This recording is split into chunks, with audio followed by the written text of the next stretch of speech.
Welcome, everyone.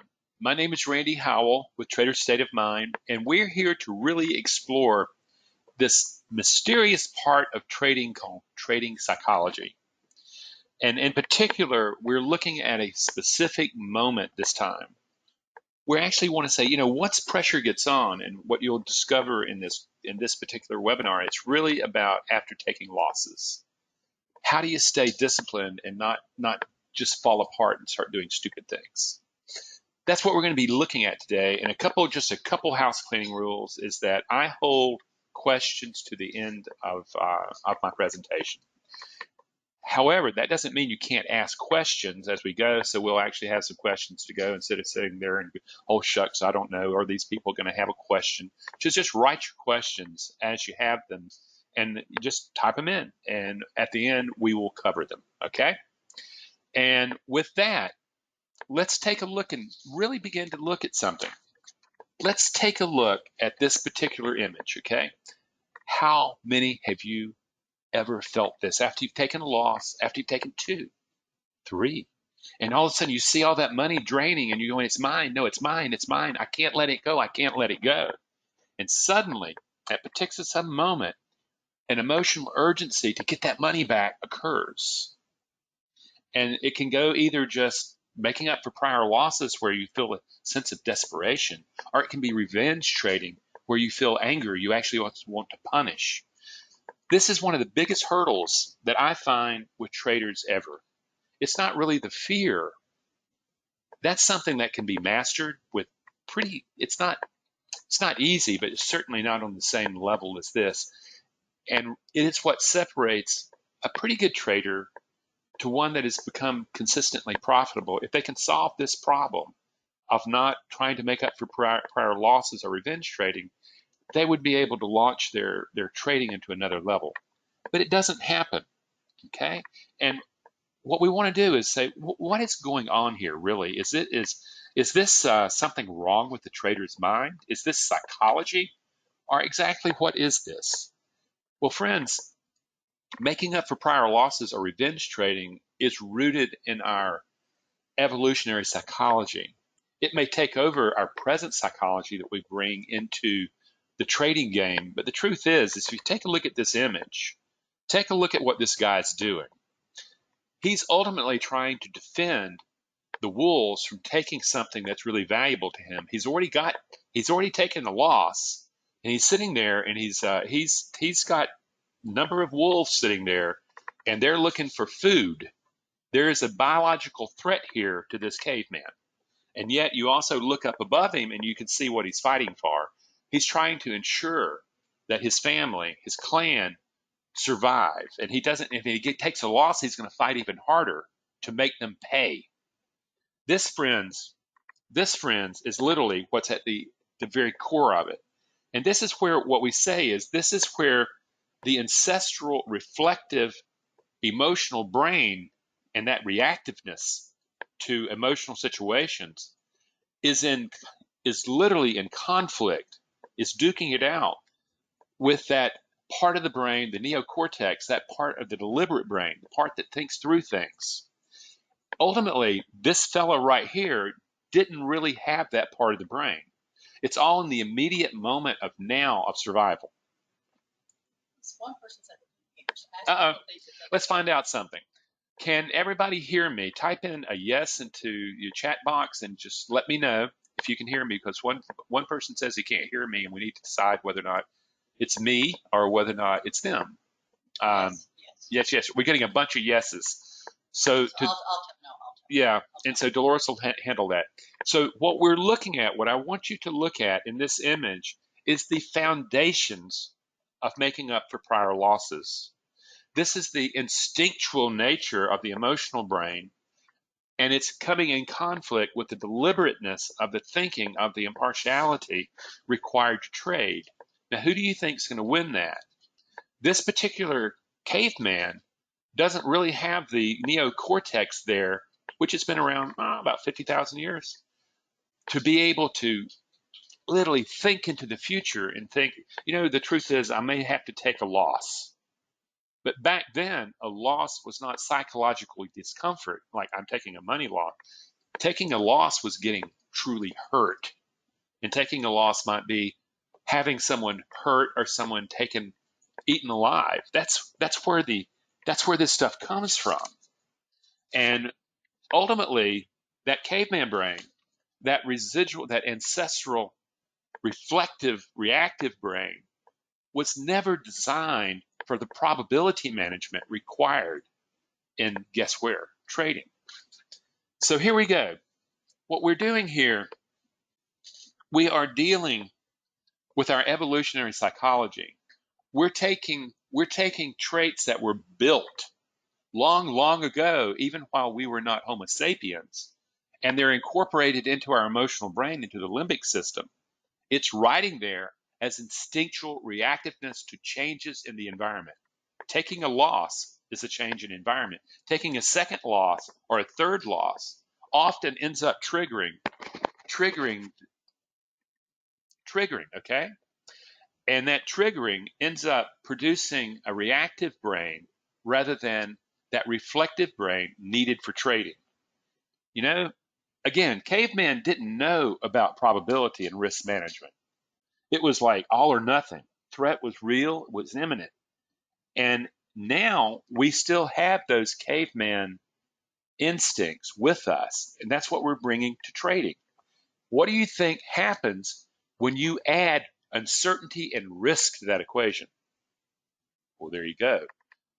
What we do is the moment you add the challenges of stress with real uncertainty and real risk, there's no reset button here, friends, is you trigger to that old primitive part of the brain that just absolutely bypasses thinking. Remember, emotional response happens before thinking, okay? Thinking is not required for the emotions to trigger and to act on the environment. And this is what's happening, not just in when you take a loss and you have an urgency to make up for that loss, but it happens when you get into profit and all of a sudden you want to take that profit now rather than hit the target. It happens when you first get into the trade and you're locked in, man. Order fill, it's there, you're there, and all of a sudden the trade just starts going wham, wham, wham all around you, just almost touching that stop out, and you get freaked out. These are all instinctual urges that are built into the emotional brain. And when that stress is there, that's the uncertainty and risk, is it takes on another game plan, and all of a sudden we revert back to the instinctual reactiveness of the emotional brain. And if you're going to be successful, this is going to be something that you are going to have to master. There's no way around it, okay? And here's what it would look like really graphically. You have this modern looking fella, and he's driving the brain, he's driving his life, and he looks like he's in control. He's got all this modern technology, but in the back seat, remember, there's no stress right now. In the back seat is this very primitive brain. We can call it caveman brain, we can call it the emotional brain, we can call it the mammalian brain, we can call it the ancestral brain. Is sitting back there, and the moment that they start running into trouble, what do you think happens? That trouble produces stress. And at some particular moment, that stress is going to trigger the reactive brain to take over the thinking brain.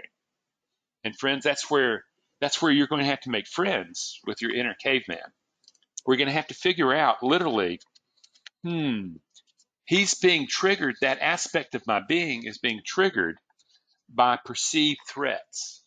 And that caveman brain, friends, cannot tell the difference between a psychological discomfort, like taking a loss, and a physical threat that you were seeing that caveman face with the wolves and his family behind him. And you're going, wow, it's that fast. That's how emotional hijackings happen. And what I want to do is I want to illustrate this. Is what you're looking at right here is a graphic representation of how the limbic system, the emotional brain, that caveman brain, and the sensory cortex, what we would also call the neocortex, or the deliberate mind. What you're doing is you see emotional stimuli coming into what is known as the thalamus. Okay, that thalamus, the best way to describe the thalamus is that it's a traffic cop at a really busy intersection with lanes and lanes of traffic going either way, and he's directing He's directing the traffic based on circumstance. Let's just say that cop sees something dangerous going on. Suddenly, he's going to route traffic in a particular way based on his learning that has been taught before this ever happened. That triggers what is known as the short route, the low road to the amygdala. That means the impulse, it hits that sensory thalamus, it is fired at rapid speed because of the traffic cop over to the amygdala. The amygdala, the emotional center, is going to say, oh my God, this is lightning fast. And by the way, this is nanoseconds.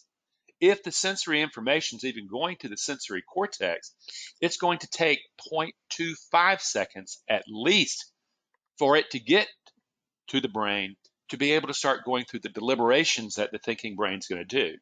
Do you see the problem here? That sensory cortex grew out of the emotional brain. It's a tumor that grew out, and it's not independent of. It's actually slave to the emotional brain. And all of a sudden, you're looking at it going, okay, there's a threat there. The cop's rerouting it without just based on experience, not on thinking, based on experience. It has become implicit memory. It has become implicit thinking that just happens just like that in nanoseconds. It gets over to the amygdala, and all of a sudden it hits the fight flight. It will have other memories that's captured in the hippocampus that basically say, oh yeah, this is a really big threat, and they're fired like that. And before you know it, the amygdala has driven the whole thing to fight flight.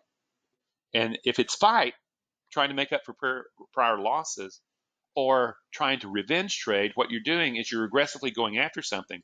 But in truth, when you're trying to make up for prior losses, there's a desperation there. There's an urgency to make up for those losses because, I'm being hurt.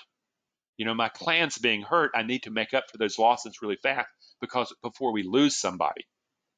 And so it goes to fight. You want to take the market's ability to hurt you down a notch or two. If it goes to revenge where there's aggression, you're out to punish the markets. And the thing is, that's all happening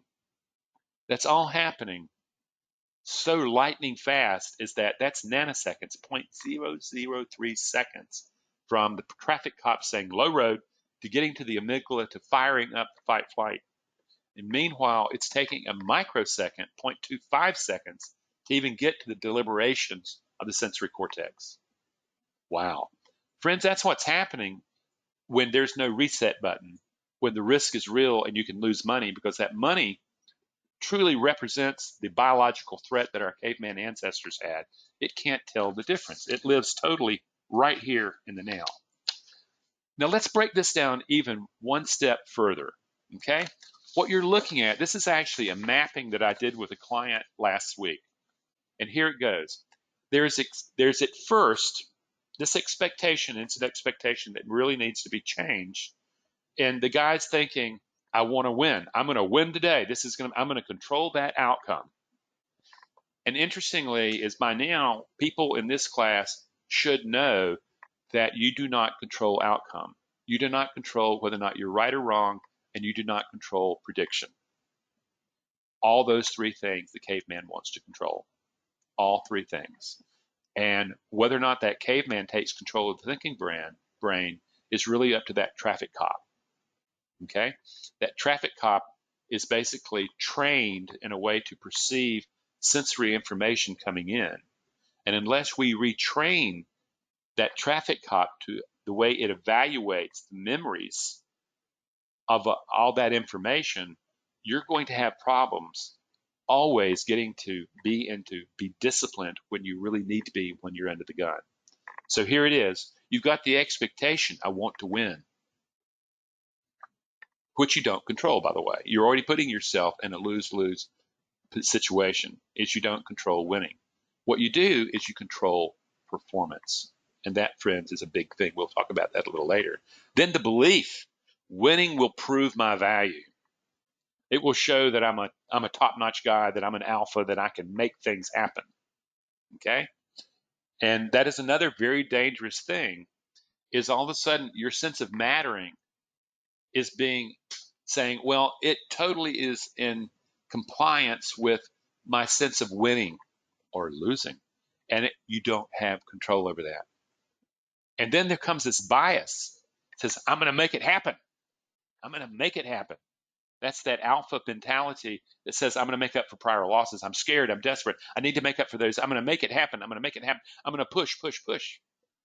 Or the revenge, I'm going to really make them pay. And every casino knows this happens. And when they start seeing the gambler move into that, I'm going to make it happen. I'm going to make my money back. They know they have him. Matter of fact, if he's losing too much, they'll slow him down because they want to drain him.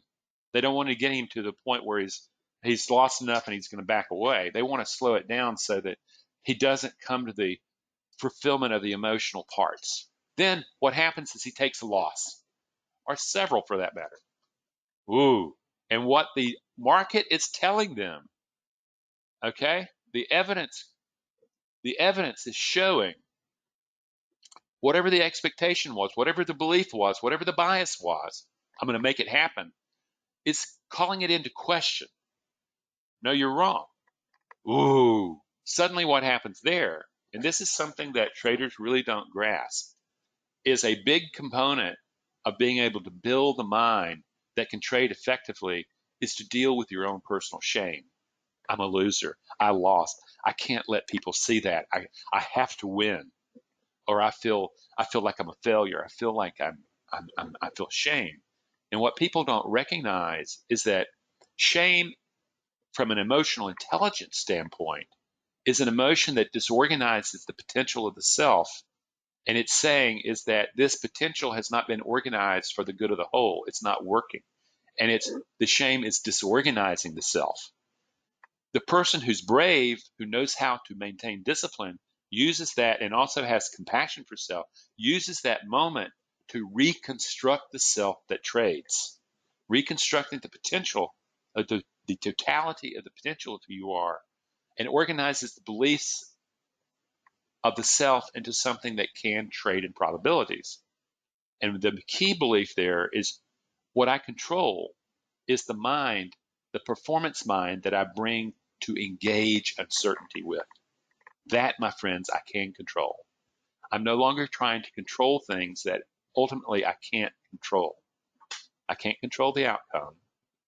I can't be right. I can do everything right and still be wrong. And I cannot control the prediction. All those people trying to find that perfect time to get in.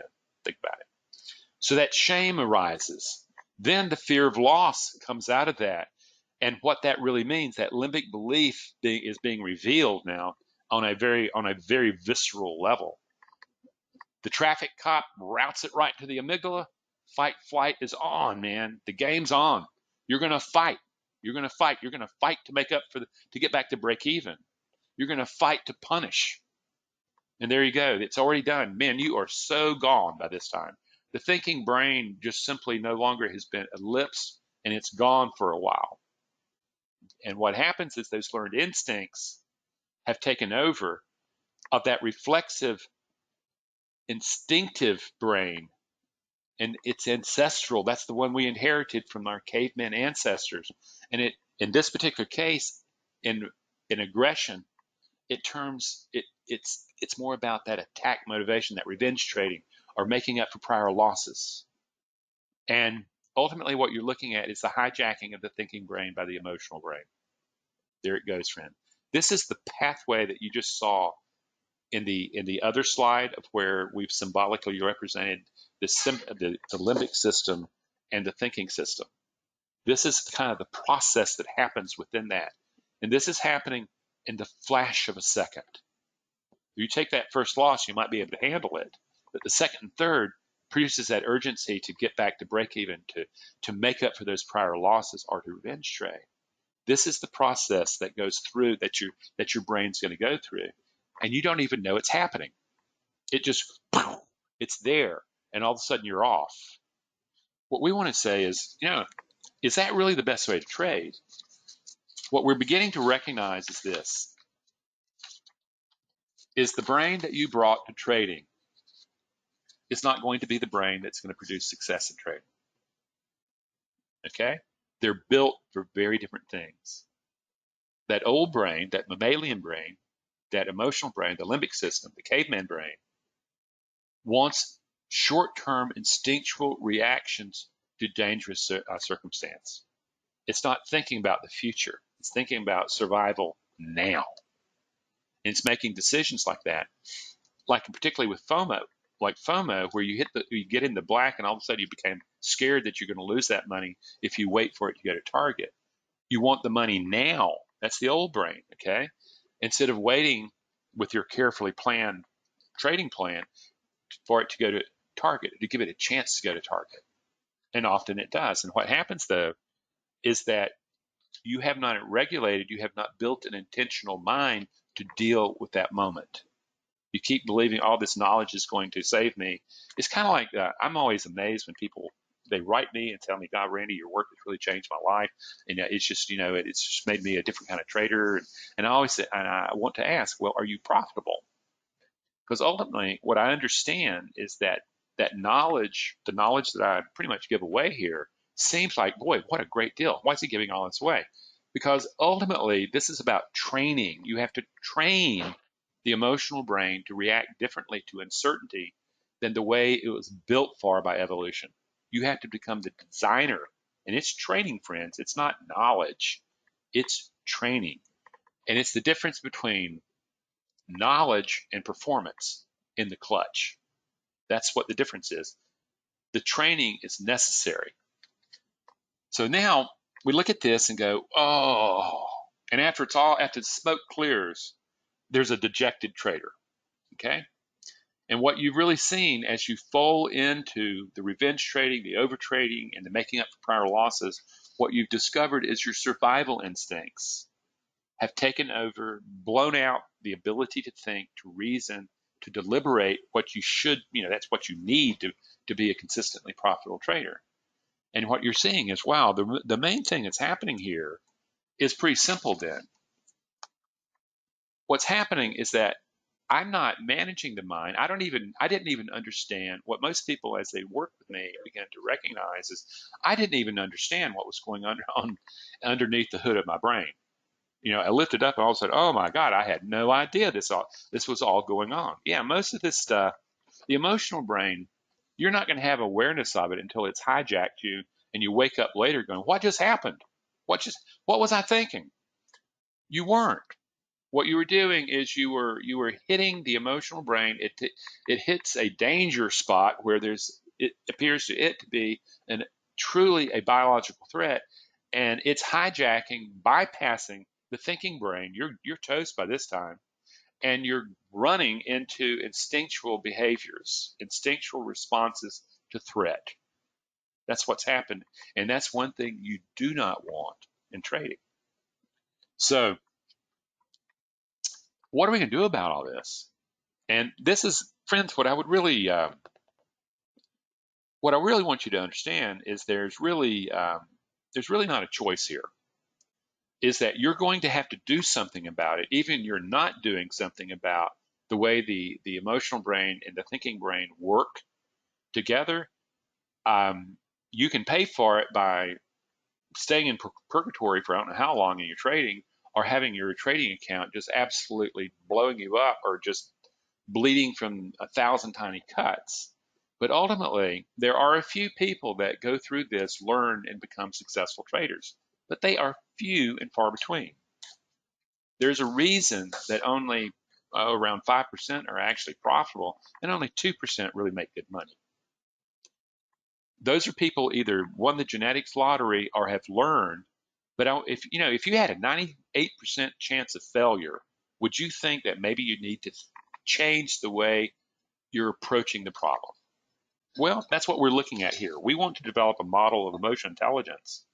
And that's the antidote, friends. As you begin to understand your emotions, you learn how to use them, and you discover it's the antidote to the survival instincts that have driven you to just do some really classically stupid stuff as you look back once the emotional brain has given back control of the mind to the thinking brain. So that's what we want to do. We want to start building an intentional mind, okay? That depends on your understanding. The thing is that you need to learn how to use emotions. You don't have a choice about whether or not you're going to have emotions. There are biological action potentials that are triggering. When there is any kind of perturbation in the environment, you're going to have an emotion begin to surface, to grow, to start getting into the bloodstream and interacting with your belief system. So the key is, what are we going to do about it? The first thing you learn is very simple, is that most people have been thinking about emotions in a very limited way. They think that emotions are psychological. There's something wrong with you if you have emotions under pressure. Well, it's just not true. Emotions are biological. They're not psychological. They take over thinking and psychology. And what you discover, very simple, is all thinking is emotional state dependent.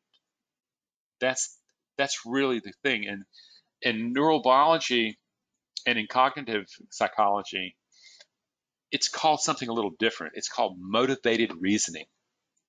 And what you discover is that reasoning, this thing that you want to be while you're making decisions in trading, is literally serving the beliefs of the emotional brain. That's the motivated reasoning. Whatever classic beliefs are there, and I'm going to tell you, they're the ones for people struggling with their trading. There's really only 5 beliefs, friends, that really need to be looked at. There's no rocket science. And also, if you're not going to master these, you really shouldn't be trading. The first one is a sense of inadequacy.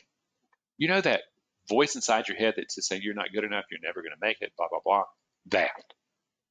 A sense of mattering. The second one's a sense of mattering. And when you equate the amount of money you're making with your sense of mattering as a human being, I want you to understand is that need to matter, you are literally giving something you can't control dominion over your value as a human being. Okay, it's really crazy. The third one is worthiness. There's lots of traders who do not feel worthy enough to make quick money, a lot of money. It triggers a whole sense of beliefs about the Puritan work ethic, and how much money should I? It's for those other people. It's not for me though. And they think, oh well, they never knew it was even there until they start trading. The third one is scarcity. And that's the one that you hold that whatever you have is going to be taken from you. Okay, so you end up scared.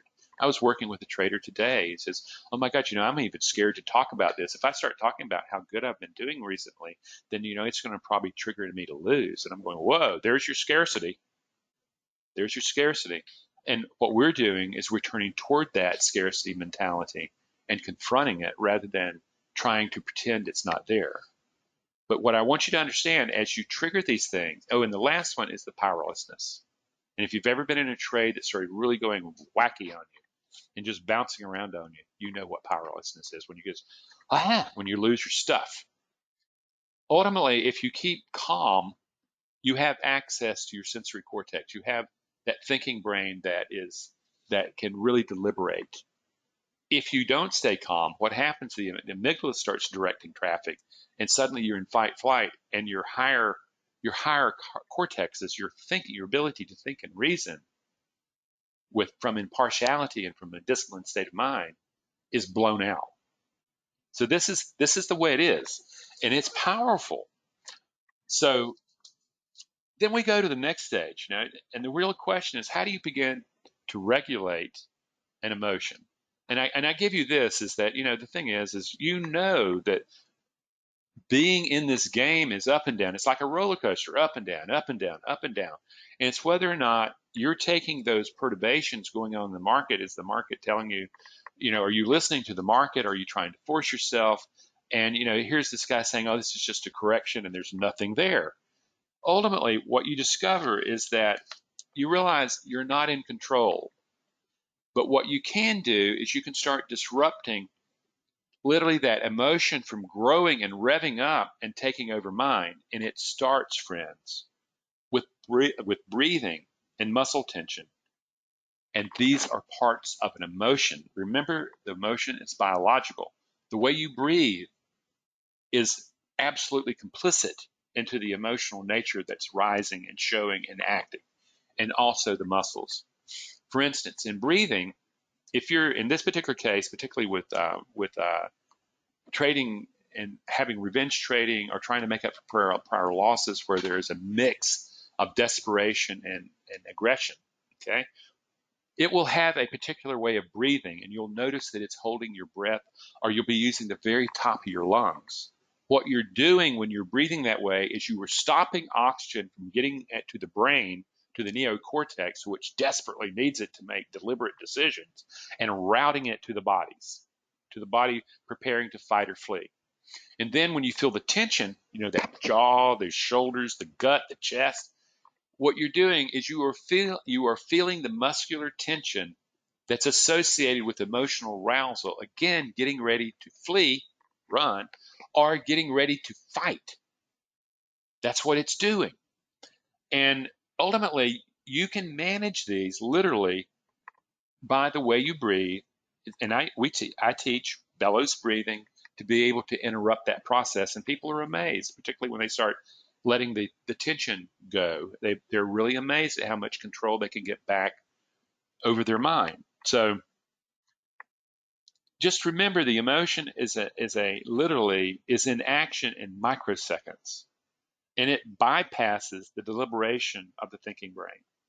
So the thing is this is your first line of defense, and it's something that you just have to, in both my courses, you're taking the first part of the course to retrain the body and the way it physically responds to stress, to stressors, to challenges, to putting risk on. And how do you do that? What I want you to see is this. I want you to try this. What I want you to do is imagine that there's a bellows down there where it says number 1, belly out, and the bellows is expanding. And what you're doing is you are literally pulling air into the nostrils, down the windpipe, into the belly. Okay? The nozzle is up there at your nose, and you're pulling it in, and as your belly expands, then it flows into your chest. You hold, and then you release. What I want you to know, just do that a few times. And what you'll notice is that the agitation in you goes down a notch. Just take it. Let's just try it for a moment. And I'm going to shorten things. You've got your bellows, and you're using your abdominal muscles like the bellows. And the abdominals pull the handles apart, drawing down from the needle nose down into the belly, expand the chest, hold, release. And when you release, let the tension in your body drain, drain, drain. Do it again. We're going to cut a lot of the words out. Air into belly, expand the chest, hold, release. Let the air drain, drain, drain. As you release the tension in your body, let that tension drain, drain, drain. One more time. Air into belly, expand the chest, hold, release slowly. Let the tension drain, drain, drain. Now, what do you notice? What the vast majority of people notice is that it feels alien to draw air into the belly, expand the chest.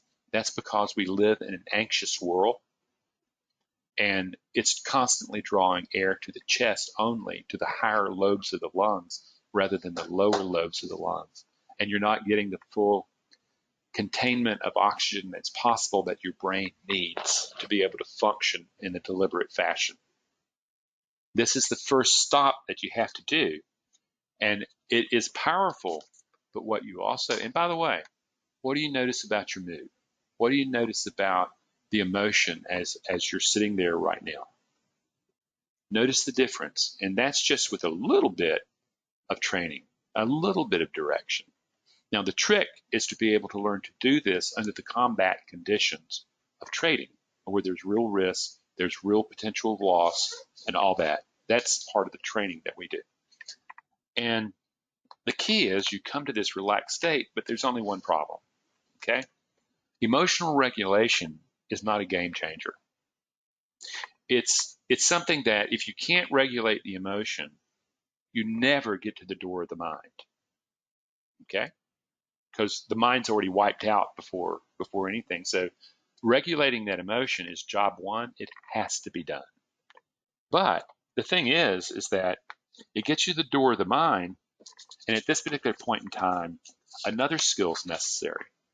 What we have to develop is mindfulness, or mindfulness is a new vogue word that we use in Western society to talk about this phenomenon of awakening the observer of the self, the observing self, or in neurobiology, we would call it metacognition, primary metacognition or secondary metacognition, okay? The point is that it is through mindfulness that we open the door of the mind. We climb up there, and this is where we get to look into and start finding the subconscious biases and limbic beliefs that are all part of this caveman brain of yours that you bring to you, literally to you when you go trade, and it is what's holding you back from performing in the clutch when the pressure's on, okay? This is where we're really looking here. And we're going, okay, what are we doing here? Well, ultimately, in mindfulness, what you're doing is you're stepping back out of thought. If you look at this illustration, on the left, the guy is totally immersed in thought. His observer has fused to thoughts, and he thinks he and his thinking are one and the same. And I hear that all the time with clients, even clients who should know better by the time they work with me. And yet at the same time, in observer mode, what you're learning as you develop this observing capacity, you're stepping back out of thought and you're observing them, recognizing that you and your thoughts are not one and the same. You and your beliefs are not one and the same. In fact, you don't have thoughts and beliefs, friends. They're having you, they're creating your experience. And unfortunately, the observer that you are has identified with those thoughts and beliefs, and they think, oh, well, that's me. No, it's not. It's one potential organization of the self. That's all it is. There are many other organizations of the self that are possible, but this is the one that happened while you weren't looking, while you were growing up in your family, and everybody was downloading the family rules and the beliefs that you inherited from, those original hypnotizers, mom and dad, and from your culture and from the circumstances of your life. This is where most people just have a profound part of this work as they begin to go, oh my God, I've been living in the belief that these are my things. And all of a sudden I've been identifying with, I can't do it. I can't do it. I can't make it. I have to make money. I have to make money or I'm not going to matter. Nobody's going to respect me if I don't make money. And also you're going, oh my God, I'm not these thoughts, and I can reorganize them. This is powerful. But probably one of the most amazing parts of the work is that it's what I call second order metacognition. This is when you start discovering that there is an observing faculty that can observe the primary observer. That primary observer are all the biases and beliefs that you project onto the world. That second order metacognition is watching those biases and beliefs in action, creating the world that you're participating in. And let me give you an example about this. I worked with a fellow who is a master trader and works with a huge account and can actually move markets and do stuff like that. And one day we're working on Skype and he's showing me a chart and he says, Randy, what do you think I see right here? And, Christopher, I really don't know. I'm not going to second guess a guy like you. He says, I'll tell you what I see. I see blood. I see people getting boxed in canyons they can't get out of, and I'm going to suck them dry. Okay? Now, that's very different than a lot of people. When they start talking to me, they start looking at their charts and they start having these technical explanations for all these little terms and stuff like that, when in fact, what you're looking at is representations of emotions, of desires, of greed, of fear, of lust. And what Christopher could do is he could discern those and he could get people sucked into a particular area and then pull the rug out underneath them. And he saw that as blood. So he's seeing things very differently than a lot of people. He has trained himself to do that. Originally, 35 years ago, that's not the way he traded. He had a different set of distinctions that allowed him to see the world that he saw. Now he used the distinction seeing blood. Okay? And this is the actually beginning to recognize that, oh, we all have this observing faculty, and we can really recreate the potential of the self to become a self that can deal with the uncertainty calmly, disciplinedly, and with precision rather than reactively. That's the big deal. And what you discover when this is going on is that there is always a constant commentary going on in your head. Have you ever heard it? The commentary always has opinions about things. It's criticizing. It's got judgments. It's just telling you should do things. You should do this. Don't do that. Blah, blah, blah, blah, blah. That's the internal dialogue, friends. And what in this particular case, most of it is pointing to something called shame. Who you are is not going to make it. If you're a struggling trader, or if you're a trader who has reached a particular threshold, but they can't get past the next threshold, that glass ceiling into the next level. And what you discover is, wow, you know something? I need to really start looking at these self-limiting beliefs that are running around rampantly in my head, and I have just been asleep at the wheel. This is where we really start doing some house cleaning. And what you discover really quickly is there's a lot of trash running around in your brain. You know, I call this the committee of the mind. And what you discover is there's some very destructive elements, aspects of the self that are in that committee. There's some really positive, constructive parts of that. But the thing is, the observer of that committee, what I would call the chairman of the board, has been asleep at the wheel, and he begins to wake up and he realizes he's got a mutiny. He's got a company called you that is being pulled in various directions without his leadership. And you begin to go, there's a lot of stuff I'm going to have to throw away. But what happens is I also need to start reorganizing the mind that trades rather than taking the mind that I inherited from history. I need to create the mind that I'm going to engage uncertainty with. And this is where it really becomes very interesting. What you discover is that there is potential living in you that is waiting to be developed, but you just simply haven't figured it out.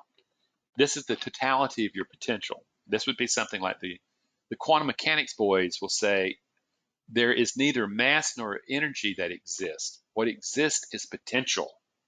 It's the observer of the potential that brings forth the form. And if you're looking at your trading account, which is not going to lie to you, it's telling you what organization of potential that you have, whether or not it's effective at extracting capital out of the markets, or whether or not it's equally effective about plowing money back into the markets. Okay? It's up to you, and all of a sudden we have the tools for you to be able to train and work with the thinking brain and the emotional brain into a new partnership, into a new way of working with one another. And we're beginning to go, I can do this from observing, and it begins as you observe, you begin to be freed from fearing judgment. And what you discover is this, is that this observer, your potential, suddenly is in a position to say, you know something, the potential that I observe is just the tip of an iceberg.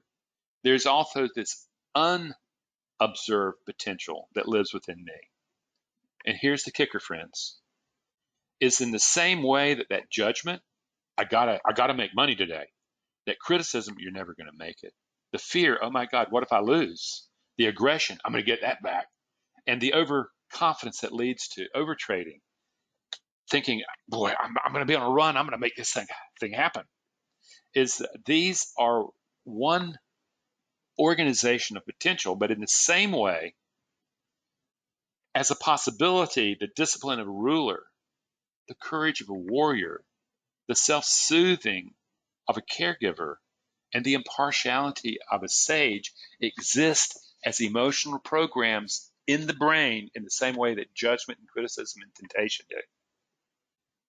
The difference is that you have not located them by observation and learned to pull them forward and to get them to become a working part of the thinking mind that you bring to the management of uncertainty.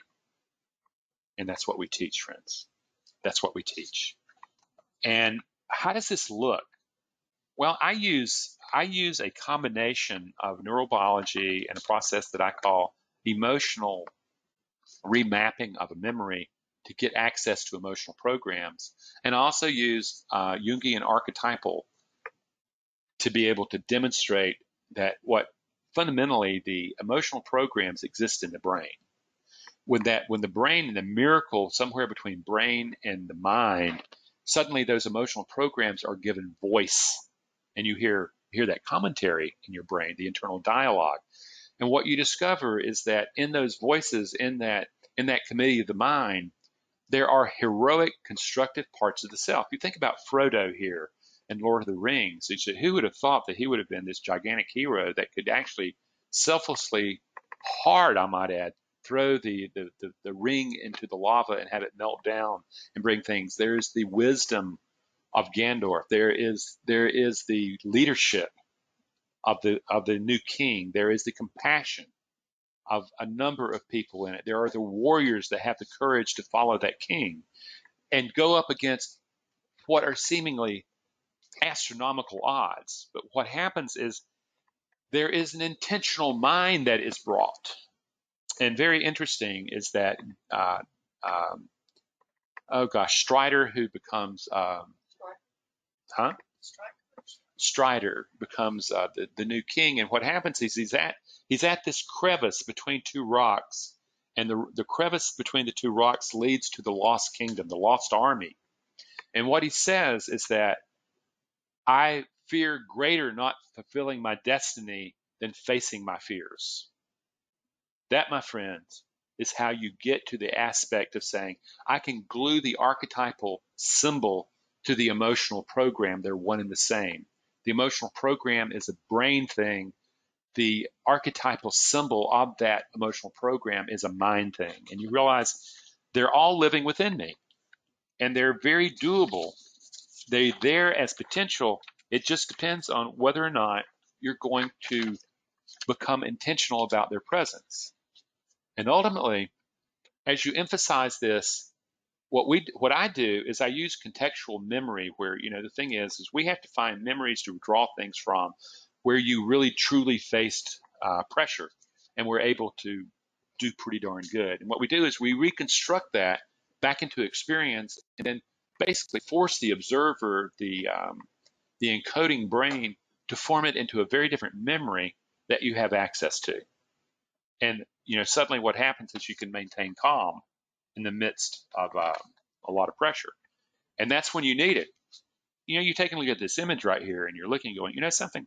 These guys are in a face-off. What happens? You have two type of leaderships going on in the committee of the mind, and the question is who's going to prevail? Who's going to take the committee of the mind into the match with uncertainty? Okay, we know that the old way, through the emotional brain, caveman brain, is not going to work well at all in trading.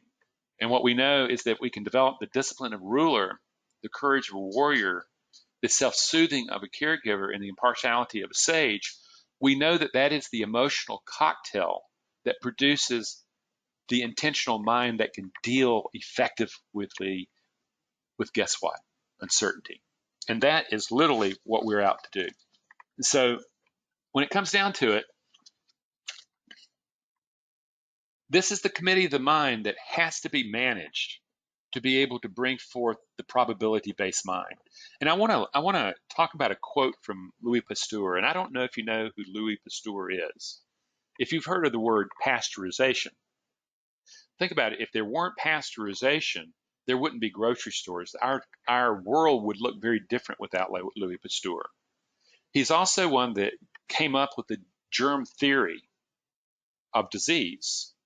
He's also the one that found the first antibiotic. He started a whole revolution.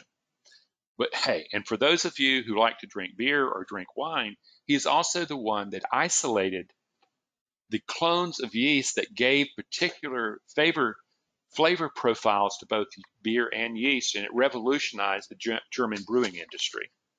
And so you're looking at it and going, boy, this guy's a genius, okay? And what he says is fortune favors the prepared mind. And my question to you is, what mind are you bringing into the game of trading? Is it providing you fortune, or is it providing you a dangerous situation? It's really up to you. And friends, this can be taught. And from my standpoint, how do you become the change? You become the change, friends. And something I would like to propose to you, invite you into, is we're having a group course that teaches these very skills that I've outlined here, but not teach like knowledge, but drill like skill into you so that you have the tools to rebuild the mind that engages uncertainty. In the group course, basically it's a 10-week course, 5 meetings, and what you're taught is these basic skills from emotional regulation to mindfulness to basically the bad side of the internal dialogue, and understanding that, yeah, there is a very destructive part of the self that if you keep ignoring it, it's going to eat you alive. At least it's going to eat your capital alive. And there's also this potential of organizing the empowered part of the self. It teaches you step by step how to do that, to pull those up, and also to recognize that life is always challenging. There is always uncertainty. There is always risk. And what you control is the mind that you bring to manage that risk. That's what creates fortune, friends. That starts. First meeting. The first meeting starts September 10th. September 10th. That's right. Yeah, and you get a review, you get recordings. It's review. Therefore, you need to sign up. Okay, the deal is this, is when you get to that first meeting, it is assumed that you have already started the course. The emotional regulation piece is there. And what we want you to start working with the emotional regulation piece now in anticipation of going to that course.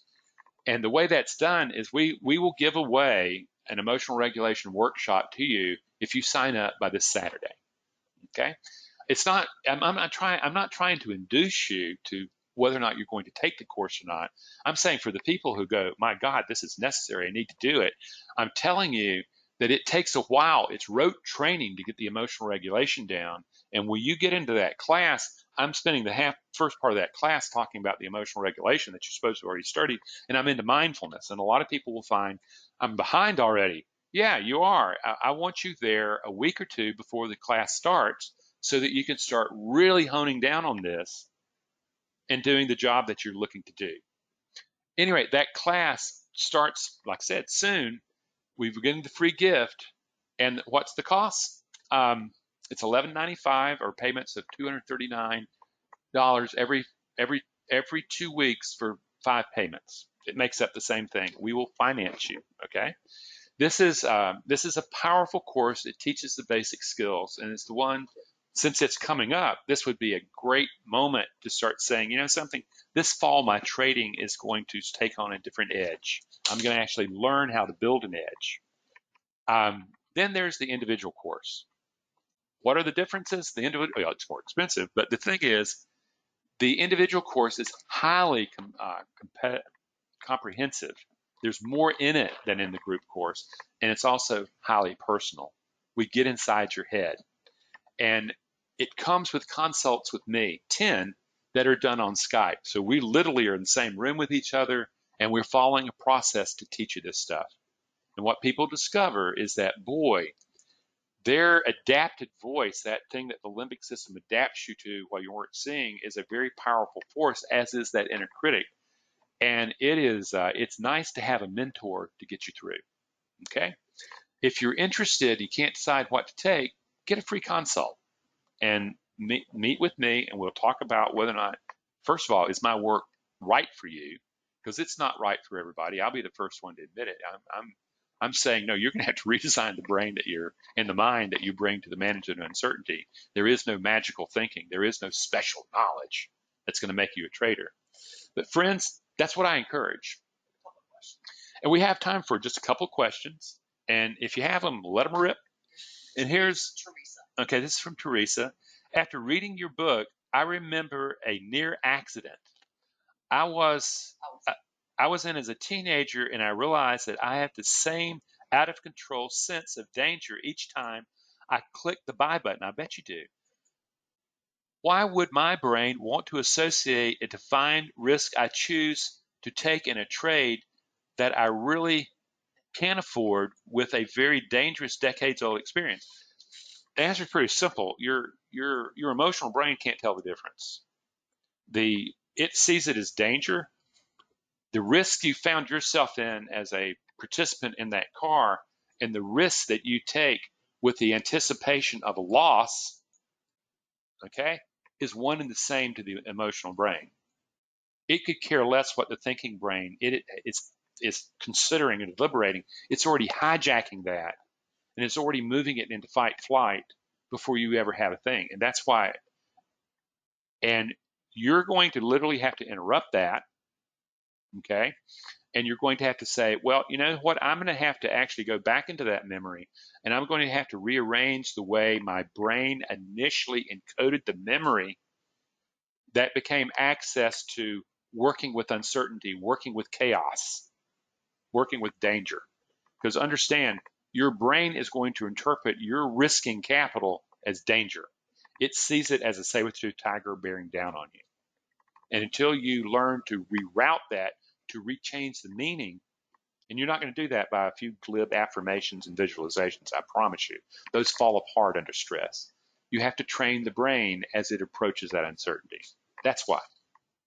Hi, Randy. I'm Samuel from India. Hello. Student of Urban Vortex. 4X, okay. I read your book, Mindful Trading. I have good trading methodology, and I know this methodology has an edge. How do I handle greed in trading? Because of being greedy, I'm unable to follow risk management rules. It's like, yeah, I know to take an ideal position. I know what's going on next, so I need to take the ideal position size suggested by risk management, always over leveraging. And when it goes against me, I'm having a huge drawdown in my account balance. Will you be? I would be happy to hear your advice on this. Well, I can give you advice, but you've got an enormous amount of training you're going to have to put yourself through to do this. Is that, you know, ultimately what you're doing is that you're having a loss of discipline, and you're actually, I would not necessarily say greed, I would say lust. I think you need to redefine is that all of a sudden you start seeing that money on the table and you start going and you start having lust for that. You start having, and out of that, what you do is you no longer are in the disciplined, impartial mind needed to be able to do that. And it's literally seeing, and it depending on what your circumstances are. If you say, if you grew up in poverty and all of a sudden you saw trading as a ticket to get into really wealth, and is that you start noticing yourself having, oh, I have that lust to do that. That lust is going to create thinking that just absolutely blows you apart. The key is in the trainings I do with people when lust or greed or getting them to do dumb, stupid things that they see in hind testing. First of all, they develop the fundamental skills needed to be able to rearrange and walk into that lust moment, walk into that greed moment before it's happening in real time, and start rearranging the way the brain is engaging money, because ultimately you don't control whether or not you make money or not. What you control is the mind you bring to the management of the uncertainty. What you've got is an edge in a method way. What you have in a psychological way is a destroyer. You don't have an edge in the observer you're bringing to the trader you're bringing to manage your methodology edge. And until the psychological edge is there, there is no edge. Basically, if you look at trading as a three-legged stool with platform, with risk management and psychology, most trading is done without even thinking about trading psychology until damage has really been done. And so you get a stool that's literally on two legs. It's already unstable. Where do you think that's going to go? As you start realizing that this is all a particular mind that got organized most likely before you were able to think, and you bring it in, and what happens is you have expectations of making a lot of money, and you have a belief that I have to make money. It's not a belief about performance. It's a belief about making money. Performance is the key. Money follows. Okay? But you're going to have to train literally the gap between where your mind's okay at one moment, and then you see the potential, and you start getting lustful. You start going for things, and you lose that rational, that famous rational Indian mind of yours. Okay, because Indian engineers have got to be the best engineers in the world. Okay, and what happens is they think they're in control. They think they can make their mind work for 12 hours. The brain can work for about an hour and a half at a pop. So you could also be overtiring your brain, and you lose control because your brain is just out of juice. So anyway, that would be the. Let's see. This is John. Dear Randy, thank you so much for all your contributions. You're welcome, and thank you. Your videos and your insights are a true game changer for me. Bless you with health. Thank you. I don't know if anybody knows here, but 5 months ago I had a heart transplant. So health is a big deal for me. Okay, for many years to come, I certainly hope so. Also, I find myself emotionally hijacked while trading. Welcome to the human race. And other the usual revenge trading, FOMO, regret, and other toxic, destructive behavior following losses. My attempts to breathe and be mindful of my limitations are not enough. When it takes over, it takes over. No kidding, exactly. It's a hijacking. I intend on signing up for your personal session soon and hope to learn more then. You will, I promise you that.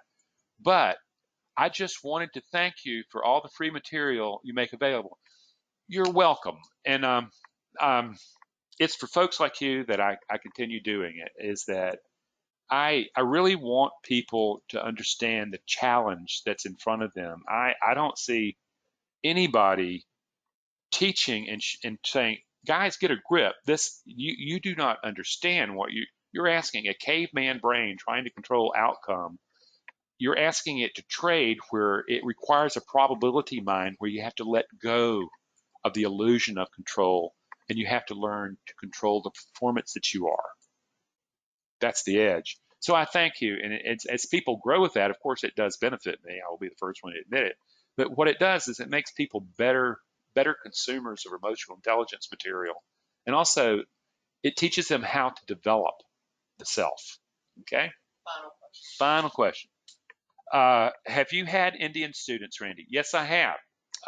Most of the Indian students that I've had have been highly westernized. They've gotten their educations in India from all these really incredible, great engineering schools, and they come over here in Silicon Valley or someplace else. And so there's a degree of Westernhood there, and they have several of them have been enormously. They've done very well with my work. Have I actually worked with an Indian that is native to India, Doris? Do you know if I've done that? Oh, we haven't. Yeah, we have a good bit of them in the group course. And part of that is the problem of money is that, the cost of my courses to a typical Indian is going to be really expensive. And, here in the West, they're pretty moderate. In Brazil, my course, a guy put it this way, Randy, your course is how much money I pay for a car. And what an Indian said is, Randy, your course is how much money I pay for a house. So you can begin to see the problem. Okay. And unfortunately, I'm caught in a place in the world that I live in that I've had to make the best decision I know how to make. And my courses are actually less expensive than we saw that they rightfully could cost. But the problem is that if I raise the prices, then what happens? I get worthy people that I want to be able to take the course that can't afford them. And so I've put myself in a position where, to some people these things are way too inexpensive and they're not interested, or they're going to write a check. Hey, and other people, they're a struggle. I mean, I had a guy today saying, Randy, I can't take your course because I couldn't get my uncle to lend me the money to take the course, and he couldn't afford it. And he's a fellow, he's a deserving fellow. And and what I know is that the cost of my courses is incredibly reasonable, and they should be higher But the thing is, I'm trying to find that balance. And so um, that's my explanation. I do appreciate it. And I'm 6 minutes over. And I wish you well. And tomorrow, I want you to go over and I want you to look at yourself trading. I want you to practice and just use the bellows breathing and see it. And by the way, if you're from India, you got a head start. That's what Indian yogas teach. Okay? Use a mirror. And if you have a video feed that you can watch yourself, use that. That's what you'll do is you'll go, oh my God, I can't believe this is happening.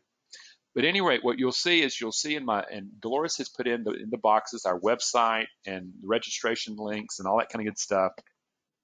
And if you're looking to develop the mind for trading, I really truly wish you would take a look at this because we get a lot of accolades coming out of it. It's a highly effective course, and regardless, I wish only the best for all of you.